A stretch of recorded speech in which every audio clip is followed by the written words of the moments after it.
Well, good morning. Good morning. I know it's Saturday morning. We're probably, depending on what you were doing last night, we're probably all just a little on the tired side. So we have something fun to talk about today. Reinventing the car customizer, specifically the Mustang customizer. I'm Christy Sanya. More than just managing partner at Team Detroit, I get to be the Mustang team leader. And so with the panel today, we want to talk about more specifically, how do you keep a platform evergreen? How do you keep it relevant? So we want to do it through the auspices of Mustang, but we really want to talk about platforms and keeping them relevant. The Mustang, for those that may not know, is the most customized vehicle in the world.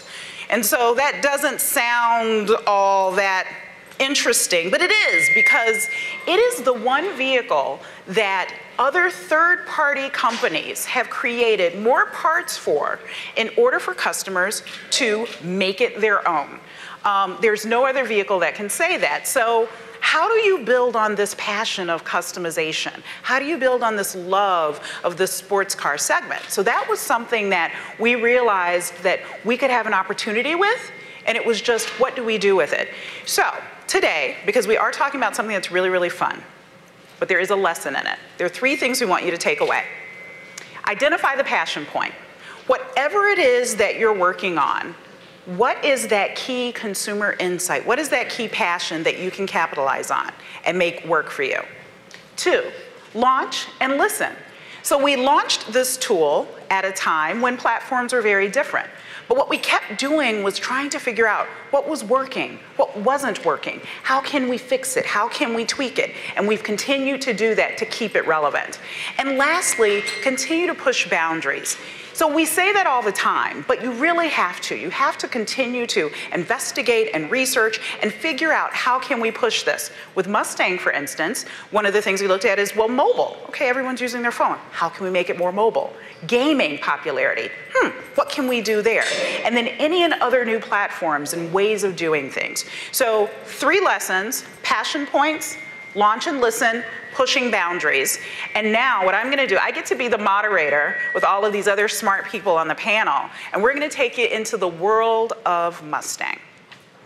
Hi, I'm Stu. I have a question before I dive into telling you what Customizer is. How many of you actually know what Mustang Customizer is?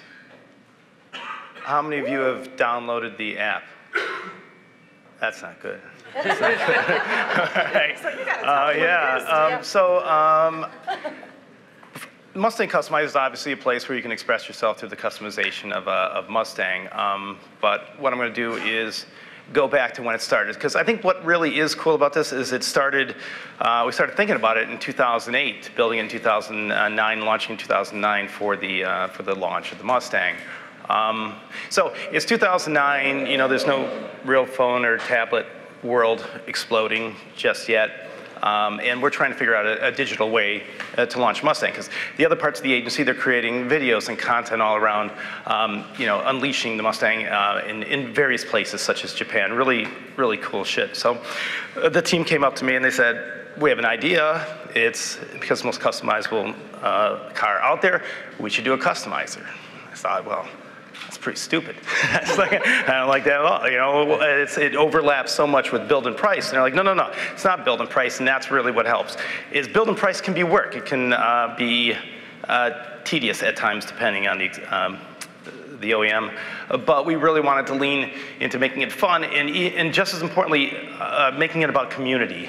If you go to the next slide, you can see this is our beautiful Flash website that we worked on with Firstborn, who was amazing. And you could go into a single mode, which is pretty much the experience that we've evolved to. But we also had this community aspect where you could throw in a room and you could do it, customize the vehicle with a multitude of people, and you could talk with them. And that was really core to the Mustang audience as well, because it is a very social vehicle. So it's not just you locked in a room, you know, tweaking your Mustang. So to me, like the 3 creative pillars, you know, that are the creative foundation of this it's fun. It has to be fun. If it gets too much work, then it's dead.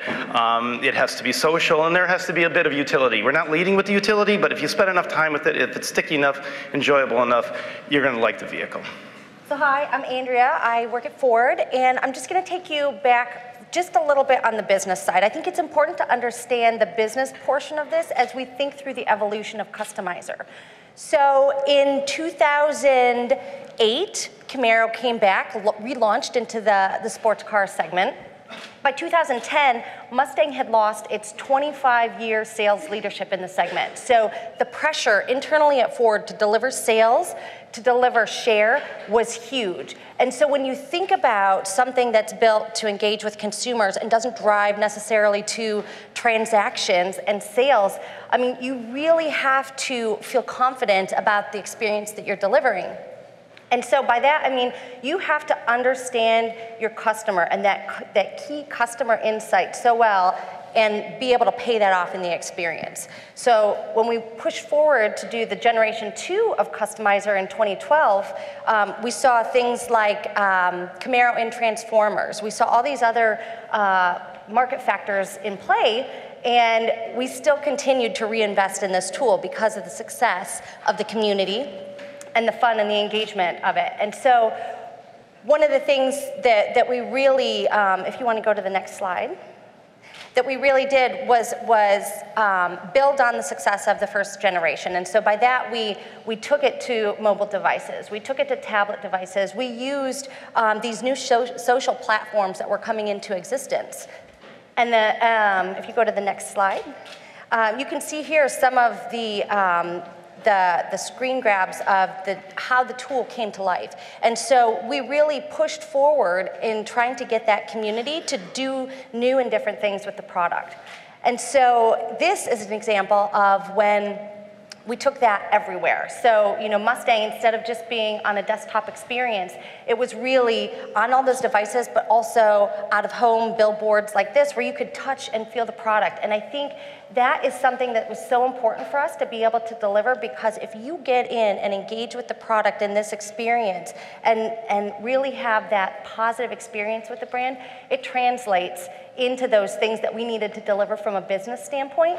So we saw things like 19% sales increase. And Mustang Customizer was the #2 factor in those people making new purchases in the sports car segment. You know what, I like to, just for a second, I tell this anecdote before. Before I came to Team Detroit in general, wasn't really a car guy. I grew up in New York. I think we had one family car forever. I didn't really pay attention to car advertising before I started working at Team Detroit, but I've mentioned this before. This would pop up in my Facebook feed. You know, this is something that I just knew about as just a digital marketer. Like, you knew what this thing was, and whether you were working in a CPG brand or a software or technology brand, you knew what this thing was because it had that reach, and it got to a place that went further than just a typical car buying audience. It was just a fun thing to play with. So, and when my friends that are not even in the industry are playing with it and sharing cars, that's when you start to take notice. Well, I think it's also important to think about. In the sports car segment, it's dominated by design. Pretty, sexy, beautiful vehicles. And the 3 vehicles that really dominate that space are Mustang, Camaro, and the Challenger. And so at that time that the tide was turning, you had a redesigned Camaro, you had a redesigned Challenger, and if you guys don't know what the Challenger is, think Dukes of Hazzard, just a good old, right? But we hadn't redesigned the Mustang. So and again, it wasn't coming until 2015. It wasn't coming for another 3 years. Nothing in the pipeline. Exactly. So you've got to, again, going back to the first lesson, that passion. How do you capitalize on the passion of this vehicle? A vehicle that already had millions of fans around the world that love this vehicle. So keep making it better. But I think that's important to know, because we were getting our butts kicked in terms of design from the Camaro. Right. So when I say we lost that sales leadership, it was because of that. It was because of the new and fresh design. And so how could we take the most customizable vehicle on the planet and deliver an experience that could try to pay off on favorable opinion? And when she says we led the business, 40% share leading the business. So we dominated, okay? There was no one close to Mustang, and we were losing that share. And what I'm particularly proud of, and this is coming from the guy who nearly killed it from the onset, is that this website that started in the beginning, and it's a Flash website in 2009, because it was so true to the vehicle and the idea of the vehicle, it became the campaign itself. And there were a number of campaigns that were presented alongside, and it was delivering on that true consumer passion point of wanting to engage with design and customizing the product that allowed this to really bubble up and be the campaign that we went to market with. And I think we have the TV spot. Because it was the one thing that we had to leverage against Camaro. To try to combat that new design that you talked about, Christy. So do I run it? Actually, it's going to autoplay, I believe. So what you're going to see next is this.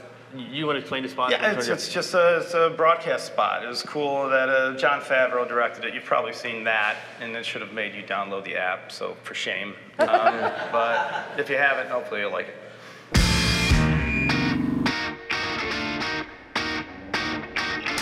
When I discovered the wonder of the path was easier to see. There ain't no other but the one I love. Won't you come deliver me? That's how it starts. That's how it starts. That's how it starts.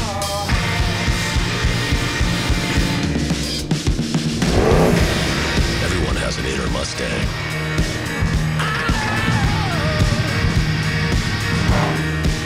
Unleash yours.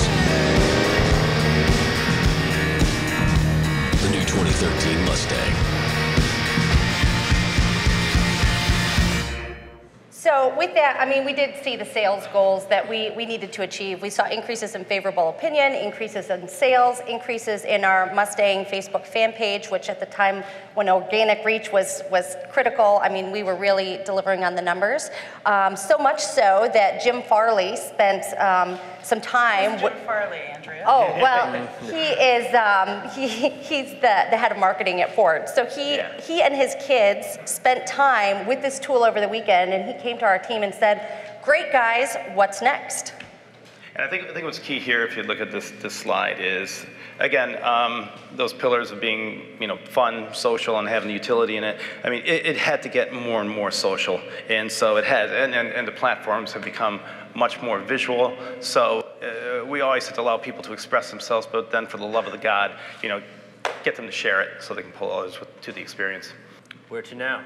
So this is when it gets a little interesting. So if you look about what you want to do now, right? So you had a very nice Flash site on a desktop. Then we had a little bit more on a tablet, and then Facebook, and we built stuff on Xbox. It was going great, for sure. But what do you want to do in 2015? Now, it's kind of like what the landscape of digital is right now. So constantly on our phones, they should be intuitive. It should be seamlessly at your fingertips at all times, right? So we wanted to create something that was as unique and as intuitive as you want it to be. So you want to pinch and zoom. We all use Google Maps to find somewhere. You're pinching, zooming in, and moving stuff around with your finger. We're so used to tablets now that my kid can do it with no problem. You don't want to click through to see this frame, see this frame. You just want to move it around like you're moving a globe. The other part is social, right? So there's been, from the time this thing had started and when we started putting in the Facebook shares and some other shares, to now, there's probably triple to 4 times as many social networks that you want to be on. So we have to give you those options. And it's not just a JPEG, right? So you want a GIF, you want a video, you want maybe you want the file itself, you know what I mean? That you can do whatever you want with it. So we wanted to give you as many options as possible to do what you want to do. Like you take a photo, you do whatever you want to do with it. Or you want to take a video, slow-mo, that's yours. And you can put on any network. Maybe you're a Pinterest fan. Maybe you're maybe you're the 1 or 2 people still on, Google+. So like you need to try, we want to give it to you, like it's yours. So a personal, social kind of touch, and also a physical touch. So next I'm going to demo. If I could add just one Yeah, more go ahead, thing. sorry. No, sorry. One thing that's important to note, if you may not know, Ford's been pretty much just tweaking the design of the Mustang up to this point. You know, the 2015 Mustang is a complete redesign. So it's a revolution, not an evolution. And so everyone's like, okay, well, yeah, what now is what we are hearing. You know, because we didn't have the cell customizer at this point. We had to reinvent it, and we had to make it better than ever. I don't know, Andrea, for like the last year and a half, people were coming up to you in the hallways. Yeah, know? they've been wanting it for a year or more, and they want it around the globe. So this is the first time that Mustang has gone global. That's right. Yeah. So, you know, tapping into those consumers where you talk about a market like China where the average consumer, the average car fan is not going to be able to purchase this car. So what kind of experience can we give them to really, you know, kind of try to get in there and get close to the brand and the product without having the capability to even go into a dealership? Right. I think what's curious too, or interesting is Andrew and I were talking. I mean, you have people, since it is a success now as a platform, you have people that wanted, within Ford, that wanted their divisions to be attached to it, like Ford Credit, things like that. So it all sounds good. In theory, more people are interested. You can get more money behind the production of it. But in fact, it could work against the actual experience itself. So there's a lot of stiff arming. That's no compromise. Stay pure to, again, leveraging that passion. Yep. You have to say, no, I'm sorry, because this is a tool that we could put several tentacles on it. We could have a credit tentacle, we could have a service tentacle. There's so many different ways and so many other partners that we could attach to this. And it's really important in being true and pure to that passion that we keep it pure to what it is so that it continues to be what we want it to be for the customer. Yeah, exactly. The passion for the customer, that's where it's got to come through, and that's what our job is, to make sure we're delivering on that, not making it a push platform for whatever business units in the company want to try to drive additional there's something. There's not $1 in the customizer. If you want it, we can give you the PDF and you can go to the dealership and we can teach you and what the aftermarket parts are, but we're not going to try to sell you. I mean, it's a tool, it's a fun tool in the sales funnel for sure, and we kind of took that out and made it more just a plaything. But at the same point, like you can't, everything's real. It's not like it's fantasy. Can we see we it, can definitely see some of the new stuff. Are stuff. you going to show it to us? So I believe, Hondo, are you in there? It's still in beta, by the way. Let me preface this for sure. It's going to bounce his ass out of there. So. I've definitely, But that's what's great about South by Southwest, right? Yeah. This is where things are launched. It's not live yet. Yeah. Yes. You know, you fail spectacularly. Exactly. On the world stage. Yeah, it's documented too. Yeah. So I'm going to go through some stuff quickly, but then we have some individual slides afterward we can talk about. But just so you know, too, before I get into it, is when it came out in 2009, you had two views to customize. You had a front three-quarter and a rear three-quarter. We evolved to 5 stills after that, and so, again, moving from pre-rendered CGI to live rendering of WebGL is a huge ass leap for us. One thing to talk about here. There's, in this one, and I should have mentioned that, sorry. There's no pre-rendered images here.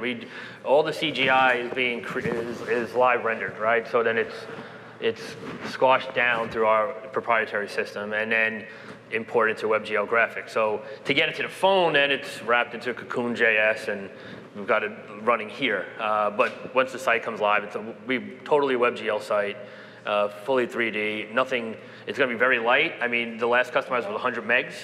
Now, because we're doing it this way, it's going to be on 17 to 25.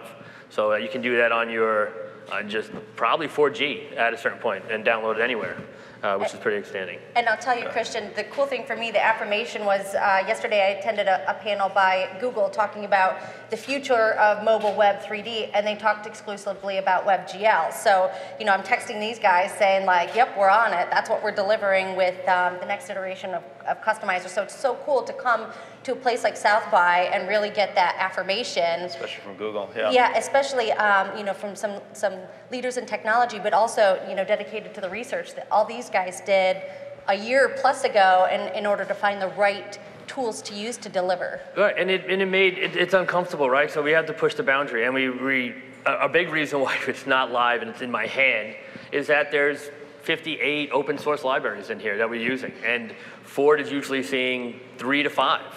Right, so now we have to verify. I mean, there's an app governance program that we're going through right now. We have to verify all the licenses, but we couldn't say no. We weren't going to take them out. Like, this is where we need to go, so we need to get on board. And they agreed. I mean, it wasn't like they were fighting us on it. They just, well, there was a process we have to go through. So I think we've been tied up in legal for about 30 days. Move that bad boy around. Yeah, sorry. And when I talk about that customer experience, right, like how close you can get in with this tool now. You can get in, you can see the detail of the wheels, you can see the detail of the car that, you know, hopefully almost make you feel like you're next to it, and getting up close and framing up that angle that you love about this product. Yeah, it's extremely personal. So this is one other thing, and I'll keep moving it around, but I wanted to show you to share, because this is what I was talking about before, and we'll go when we're into it, but we had a nice design page, right, with, you know, how it was all going to be and like where you can share, nice little icons done, but it started to be like, that's not where you should go. This is what you should do. This is your phone interface. This is the share that we're all comfortable with. So everything that you have, anything that you can share on your phone, you can share a piece for. Is that your Google Plus? Yes, Okay. I'm still there. Yeah. It's going to happen. I know it's going to happen. Vibrant person. Right. I'm keeping it alive step by step. So, I mean, and we can go through it. And there's another thing I want to show you guys too on a summary. Like we talked about before, like here's where you can get all the parts, right? So you obviously it's always been there, but this is kind of new. We wanted to tap into Ford's kind of dealership API, right? So it's a customizer, right? So you're changing colors. You can't walk into the Ford dealership and get this crazy purple that you just made. But what you can do, what we can do is give you like a kind of as close rendering as possible. So you have a body type match, then we have a color match. You know what I mean? Like, I kept it in the red, so it's easier. That's why.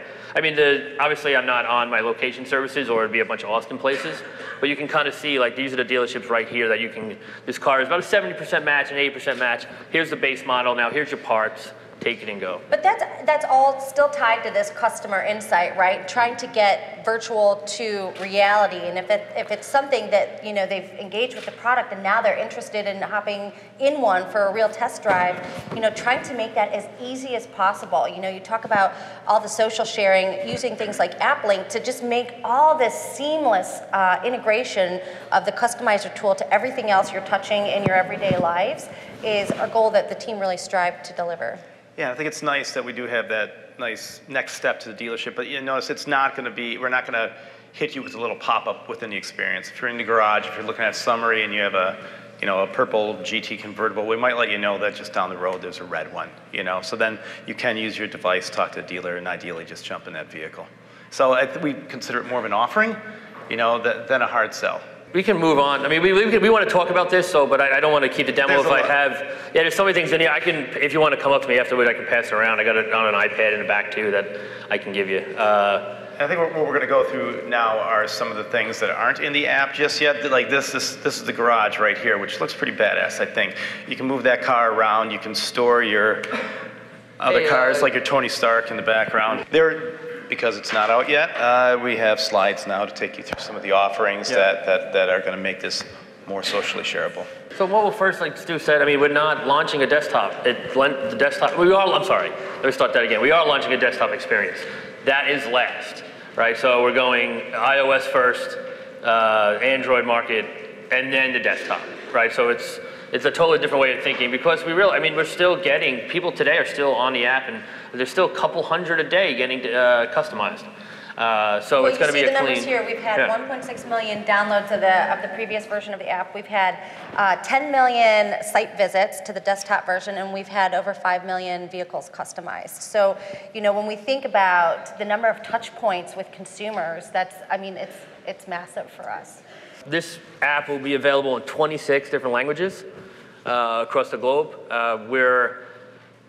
And with all the other stuff, and we'll get to the gameplay in a minute. We didn't talk about that yet. But you're going to be able to race someone in China, right? So you're going to be able to compete with a friend in Germany.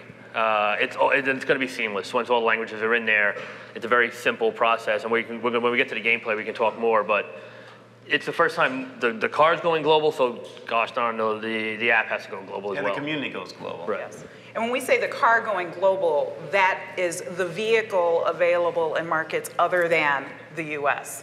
It's the first time, and it's a pretty big deal. This is a vehicle that is 50 years old. So it has been synonymous with America, America's cinema, the American roads, the whole nine, our American culture. And now, for the first time, it will be available overseas. So gameplay is a big part of what, again, we talked about what you do on your phone, right? So we studied and went through a bunch. It was fun just playing with different car games on your phone for a while. One of the best ones we saw was CSR, obviously by Natural Motion. We loved it. So it was definitely something that, there was a drift challenge in the last Mustang, but this one we wanted to take a little bit further. So when you look at stuff like CSR and the way they just notify you, how they keep you coming back to race someone else, or you were really close last time. Like if you don't have that game on your phone, just check it out. I mean, their UX is fantastic, and it's just, you know, the whole experience with playing with the game is great. We wanted to mimic that, right? So not only can you customize the car, then take it and race it, right, immediately. There's going to be 2 different challenges in there. It's a 0 to 60, and then a stop on a dime. We have a couple screens, but again, they're definitely, it's still in UX right now.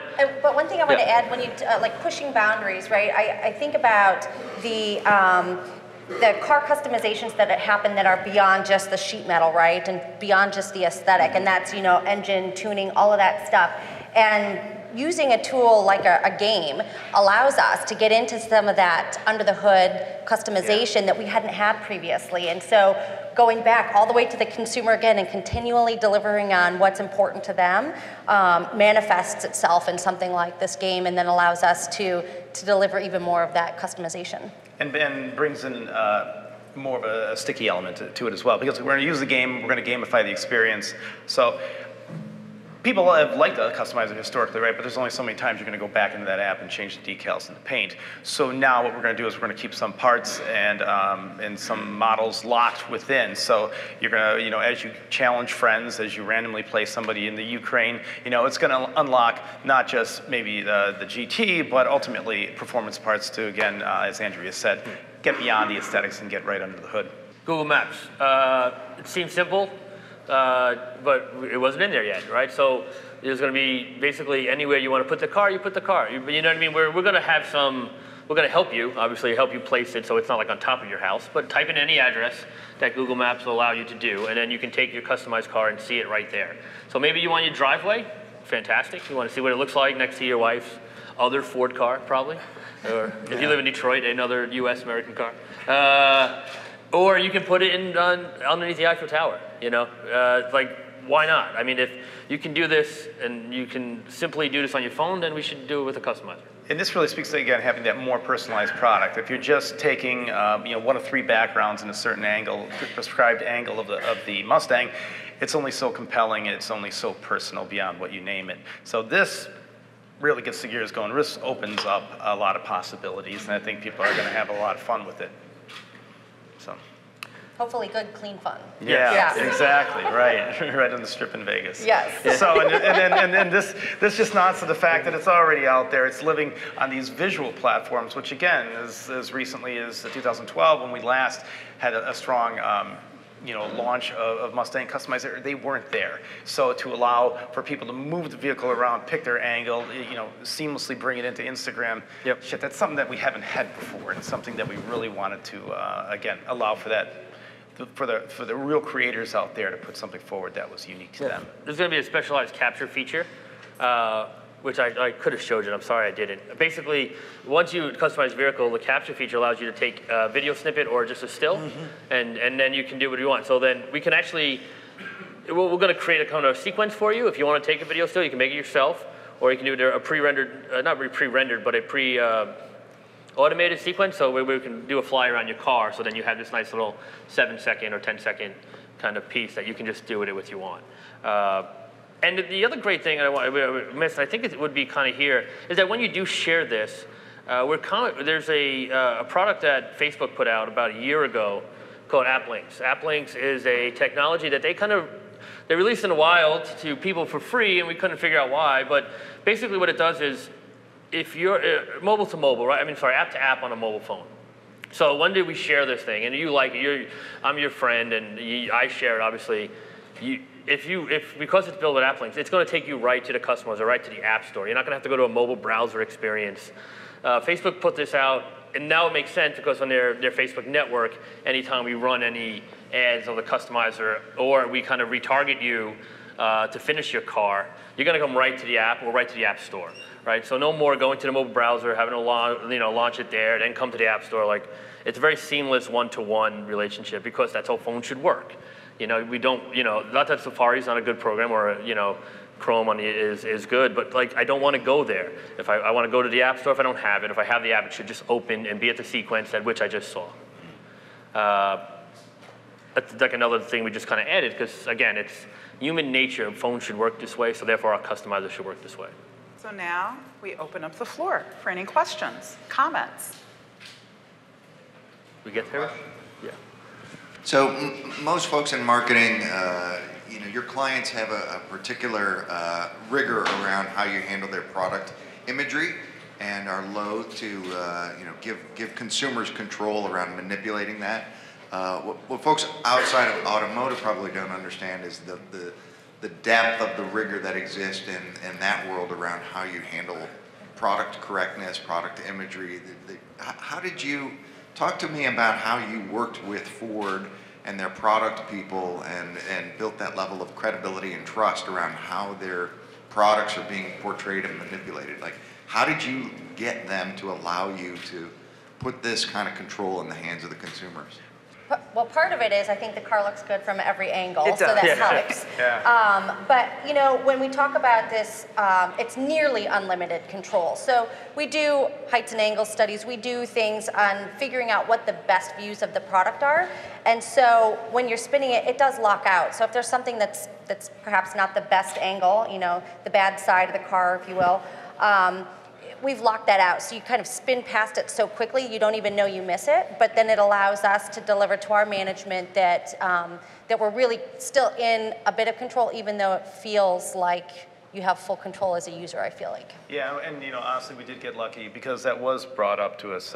It's like, okay, give them control, but don't let them put it in any bad angles. But then when we received it, the first prototype moved around, it did look good from every angle. It never appeared too distorted with the lensing. So yeah, it's a beautiful vehicle. Also, it helps to have great clients. I mean, a lot of clients would have backed away from things like Google Street View.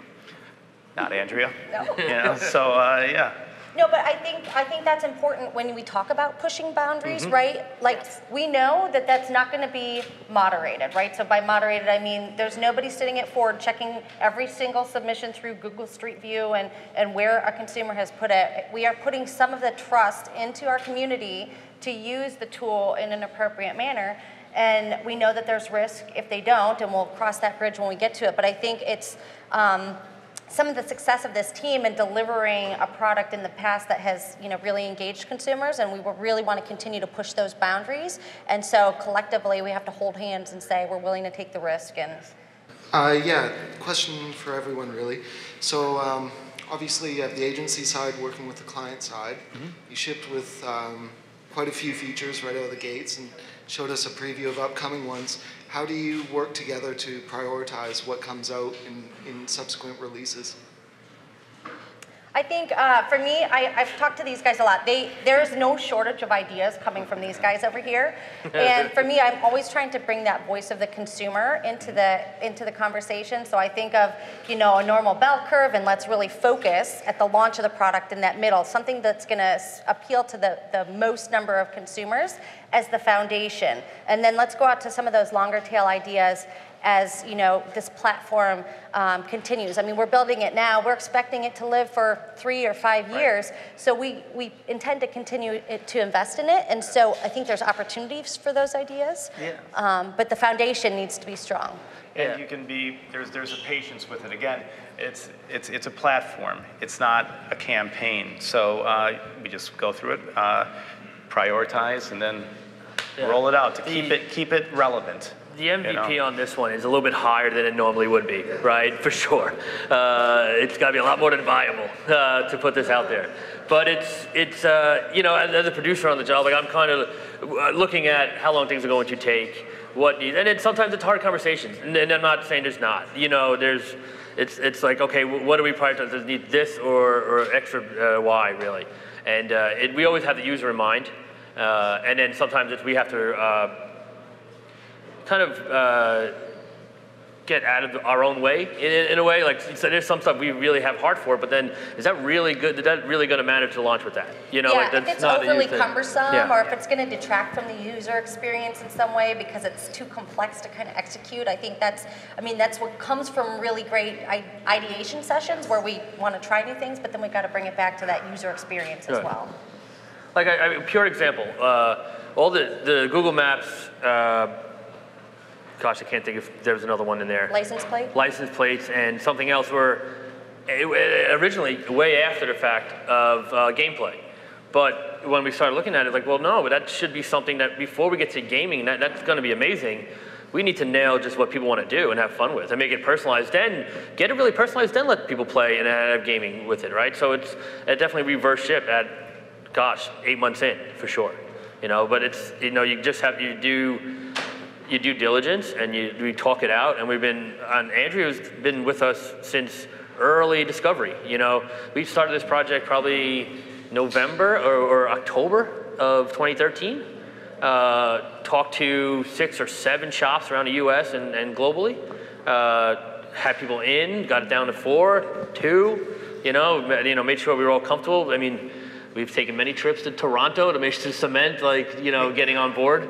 So, yeah, just so you know, we're working with a company called Jam3, and they've been wonderful, just to give them props. Yeah. You know. But a big part of that, too, is having a common goal, right? Like, we have to have the common agreement going into it, and it goes back to what we were talking about earlier, and there not being any compromises. So every time you go into the conversation, we already know from an agency perspective what not to take in, right? You don't just take in something because we think it's really cool. You ask yourself, is that true to what the customer wants? If it's not true to what the customer wants, it's not an idea that we're going to serve up. So you mentioned that the customizer app was that #2 factor in that pretty impressive sales increase. Yep. I was wondering what the #1 factor was and how confident you are in measuring that 19%, you know, since there's no direct purchasing in the app, you know, you're sort of following that out. Yeah, so for us, I mean, any of our analytics for this tool are survey-based. So there is some survey bias, right? It's self-reporting.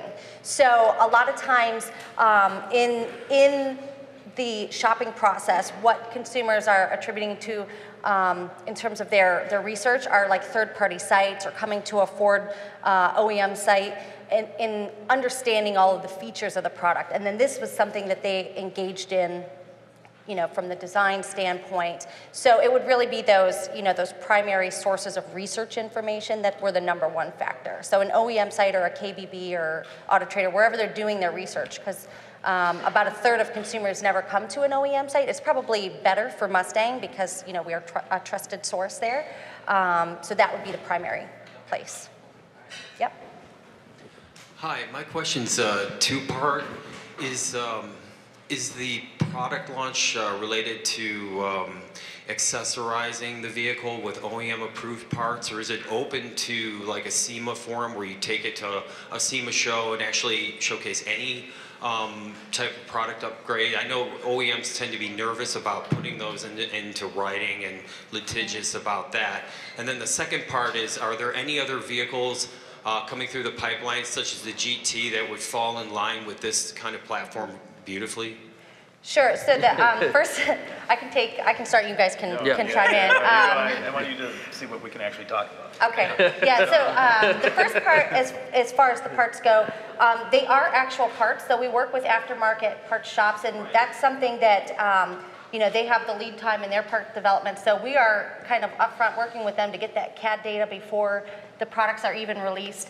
From a SEMA standpoint, I think it's more of how difficult is it to get parts into the customizer. So we've tended to work with some of the bigger partners because of the ease of getting a lot of parts in at once.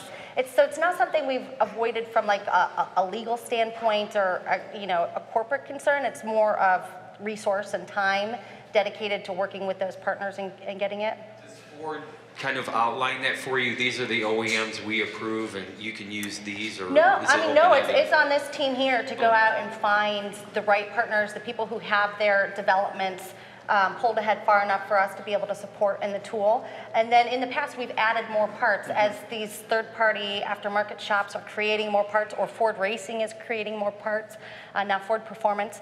So as they're doing that, those are part of the updates we make year in and year out.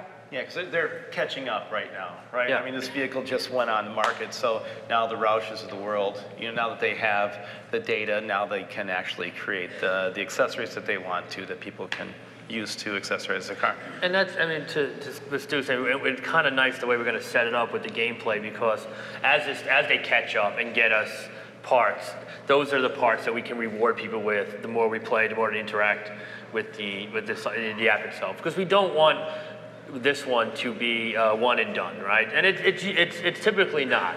But the fact that we're thinking about it a lot smarter this time, in different ways to entice people to retarget and to come back. It's not to launch and abandon, just kind of iterate, for sustainment. Right. Andrew's always said beautifully that this is what we've created as a foundation.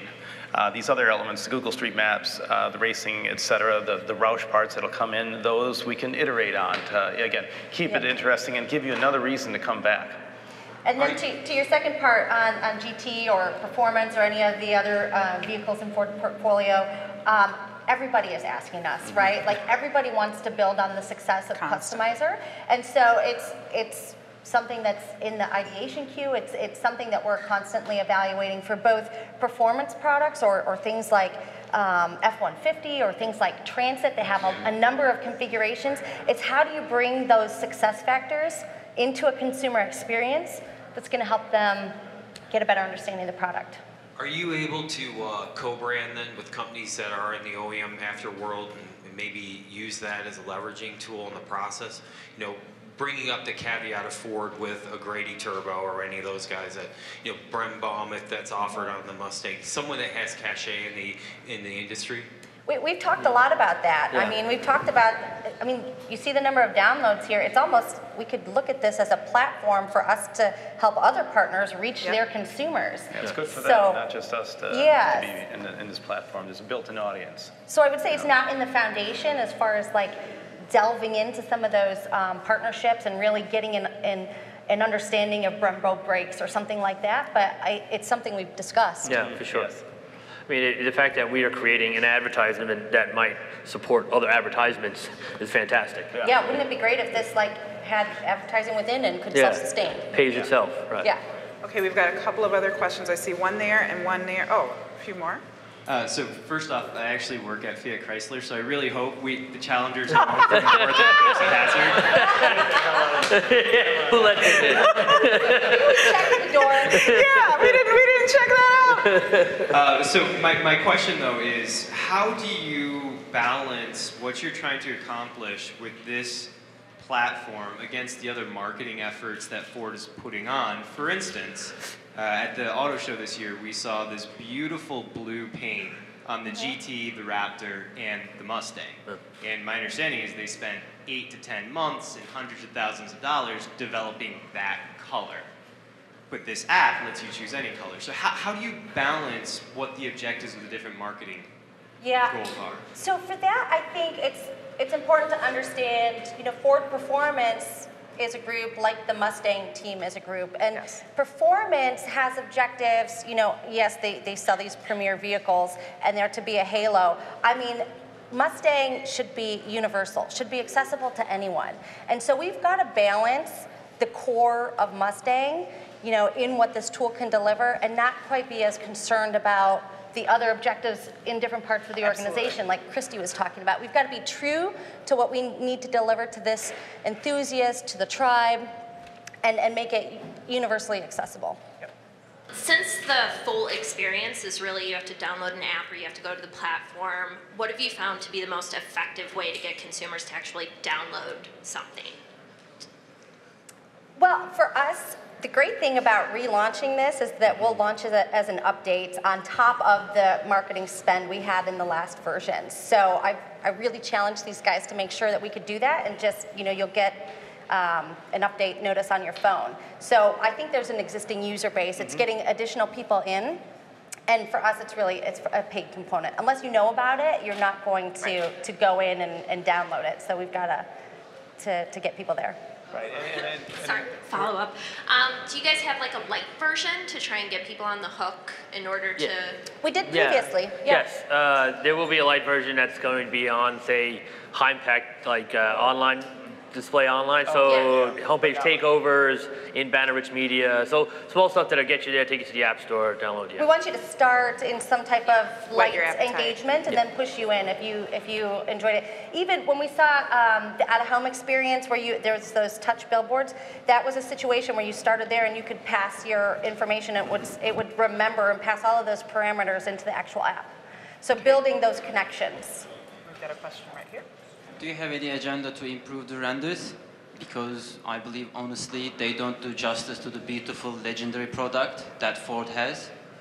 We're getting pretty darn close. Every day we're getting, and I can show you. I mean, these televisions don't give it justice, but I'll show you on the phone that we are. I'm not saying we're 100% there, but I would definitely say about 80 or 90%. And then we are really, truly grinding it out. I mean, because that was, again, that was the difficult leap that we had, moving from those pre-rendered files to the WebGL. So we're talking to all these companies like Jam, that they're like, yeah, WebGL. I'm like, well, we hadn't seen anything that was to the quality that really befits the vehicle yet. So we've really put them through the ringer to produce a prototype that everyone did feel good with. Now to make it look that good on multiple colors, on multiple backgrounds, with live renderings, live reflections, that's a big part of the reason why you're not playing with it on your phone right now. Even the paint is geometry, right? So it's not... The lighting itself, we are actually, I wish I had it back up. So, so we have these HDRIs that are, the natural sun is where it is. The problem with that is it's not necessarily going to give the right exact reflections on the paint specs that we want to get, right? So we have to kind of almost create an artificial light, slightly to get a little bit better reflections to the car itself as you get close. It's a painstaking process, but it's something that's why we're taking. We want to make it right. We don't want to just put it out there and your car looks like a video game. Like this should look like you're looking at the car. It should, but I just want to say, I mean, it's still that balance, and I'll go back to the bell curve and say that, we want to be true and deliver the best experience to the enthusiasts because they are car guys and they care about how good the car looks. But, for the long tail, if it's going to get heavy, if it's going to cost additional investment dollars, resources, time, all those things, it's a balance. And so I think that's something that the team's trying to balance. Yeah, and I think there is a fantastical element to the Mustang to begin with. So that gives us a little bit more license, I think. But no, I mean, we're all over the paint. Yep. Trust me, yeah. And some stuff has come out. Like because the way we're doing it, you can do a whole chrome car. Like so we're going down to the metal of the car underneath the paint. Right, so trust me, we've done a lot of paint and then material exploration, from the tires to the doors to everything has to be almost exactly planned out right. You mentioned that you are using CGI and you are doing the rendering in the server side, right? On the server side, yes, and then it's transferred on the client side over. So like the textures and stuff, how are you guys handling that textures of the car? Well, I mean, one material is not matching to the other, the tire and the metal. Right. Or the wheel itself, aluminum. Chrome. I'd rather have my tech lead answer you that question. I'm not gonna lie, I'm not gonna give you the bad answer. Yeah. I'll put you in touch with Tom. No problem. Okay, were there any other questions? Okay. Hi there. Thanks for sharing everything. Really enjoyed the talk today. I've got a slightly different question around what I'd call blended retail, and that is outside of just sharing your configuration with a retailer, have you got any plans where the actual app can be part of the actual showroom visit and it's beyond the small screen? Again, in the ideation process like that, it's definitely one of the things that we have a panel of dealers that come in that talk about the various aspects of the Ford business. So it's something that they, would like to deliver to consumers. So we just have to work through the logistics of that and ensuring that we could deliver a good experience in the dealership, right? So that, and when you factor in that there's 3,000 dealers across the country, that the additional challenges come in. But from the standpoint of when you talk about blended retail, it made me immediately think of some of the extensions of this, which are, could you customize your product and print it on a T-shirt or a mug or whatever other product, a poster, whatever thing in the real world that you want to put this product or this vehicle on. Could you tap into the 3D printing and print a 3D model and have it sitting on your desk? So trying to connect the virtual to the real world, and more than just the vehicle shopping experience, but that product engagement for all of those various touch points that you bring in to the real world, I think is something long-term as we build on the foundation. Is something that we've been considering. Yeah, that fantasy to reality element is something that we want to happen, have happen. Within that last launch in 2013, we actually did give away 4 vehicles to people. We gamified it and then surprised them with their custom Mustang, which was great. And in the process, I personally learned that there are some dealers that really, you could tell them, yes, I wanted gold metallic matte with purple rims, and they'd be like, all right, cool, no problem. It's like galloping out in LA. Not all dealers are like that. So, moving it more beyond just giving the PDF and more towards transaction, is something always top of mind. But like Andrea said, it's not easy. Yeah, I think the challenge there too is, we have control of the experience at this point, and we want to ensure that it's delivered to the best of its ability. And when you start to push it out to all of those locations, you lose some of that control. So you just have to do your due diligence in evaluating that, and then be okay with that calculated risk if you identify some. Have you ever thought about, literally like just up here, plugging the phone into a large screen, and that becomes part of the actual showroom visit itself? So we are actually developing a video, I don't know, that will talk about all the functionality of the tool, and it's very, hopefully very engaging and consumer facing. So those are the types of things that, while it might not be the app experience, it could be, hey, awareness. We have this really cool app that does all of these things in a 2-minute video, and if you run that on the screens in the dealership while somebody's sitting there for service and they discover it that way and they can go to their phone, that's absolutely something that's on the table. I've seen it, what you're talking about. I feel like we did a custom integration with Motor Trend recently where they were using our app to build someone's Mustang, right? So I understand where you're going. We could, and that's in the dealership's hand at that point, right? But we can give them the printout, but that's as far as we go, because the app is not going to have, they're going to have to do the due diligence on what that means for that set of exhaust or rims. But yeah, if the dealership wants to do that, the app is theirs.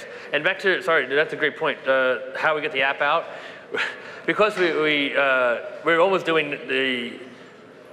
like launching a video game, we're launching any app right now. We're always seeing these spots run on television about it, whether it's Clash of Titans or it's, I'm trying to think, the latest one I saw, all the Game of Thrones stuff. I mean, obviously not Game of Thrones, the stuff with the model icon. Yeah, exactly. So, we have a sizzle reel for that. You know what I mean? So that's going to be part of the launch as well, right? So you get people just excited about an app all of a sudden. We treat it as if we're launching something, as big as this. Like we're putting it into it. So why not do everything that comes with it? It's like a movie trailer. But you bring up a lot of really good points, and I think that's what our challenge is working on something that's cool, is you have a plethora of ideas, and how do you kind of narrow it down to what we have the dollars and the resources to support? And so that's a constant challenge, because everybody has great ideas, and they're all executable, but we've got to figure out what we can support. Good. Another question? Yeah. Can you share what the key KPIs were for the app? What success was measured by? For us, it was primarily downloads. That was the #1 goal in terms of understanding. We have a lot of understanding time spent and number of Mustangs customized and all of those things. But in terms of the campaign to launch the app, #1 factor for us was downloads.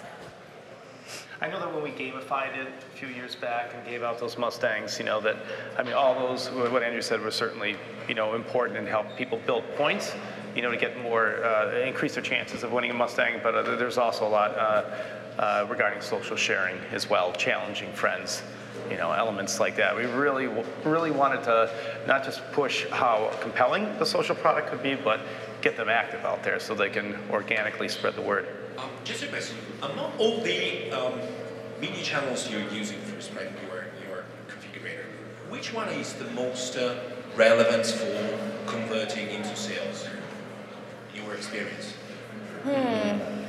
I don't think we've measured that, to be honest. I don't think we've measured it that way as far as the analytics. You're not measuring the funnel between the configurator, the sales the price calculator, and the conversion into sales, or the dealership itself. No, like from the standpoint of the best analytics we had for the last version was the survey-based, trying to understand for consumers who purchased a Mustang, what were the factors that they used in, coming to that purchase decision. So, in terms of comparing and contrasting, again, it's a little bit self-reported. It's did we serve up the right, in this survey, the right places that they would have done research, but from a specific media standpoint, I don't think we had all those connective tissues. All right. Thanks, guys. Bloody Mary. Thank you.